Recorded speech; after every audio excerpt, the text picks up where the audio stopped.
In this video, I'm going to show you guys how to navigate through doorways with large items, such as this couch. Since this couch is wider than it is tall, it's not going to fit through this doorway.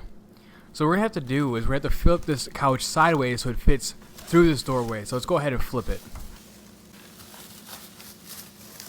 Alright, and now that we have the couch flipped, you can see that it's much less wide. So now we'll go through this doorway no problem. The same concept applies for any other large items.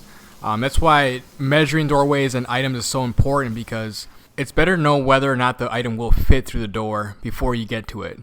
Also, it'll tell you if you need to take a different route. So sometimes there are doors that are wider. There's a patio doors you can go out through, garage doors. Some doors are different sizes.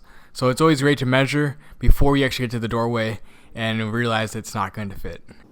Let's move on to something a little bit more advanced. Let's say we want to move this couch into this bedroom here.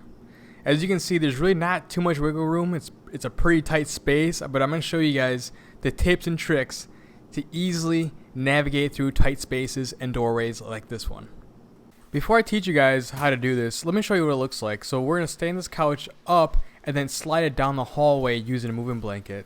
Alright, so first things first, we're going to go ahead and lay down a moving blanket the long way, and we're going to fold it to the approximate size of the item. So in this case, we're going to be sliding down the couch when it's staying up on its side. So we're going to make it just wide enough so it can fit, and then we're going to go ahead and place the couch onto the blanket.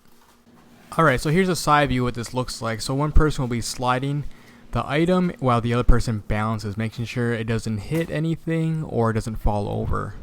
And one last thing to keep in mind is to position the couch correctly when you're navigating through a doorway like this one. Remember earlier in this video where the couch didn't fit because it was too wide. That scene will look a little familiar when I navigate through this doorway. So this couch is too tall to navigate through this one, so I'm going to go ahead and get it from the bottom. And now when I lay it down on its side, you'll see exactly what I mean.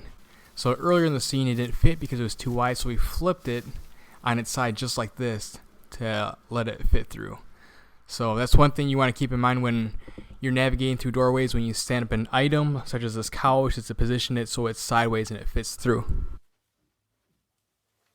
And that's it for this video. I'll see you guys in the next video.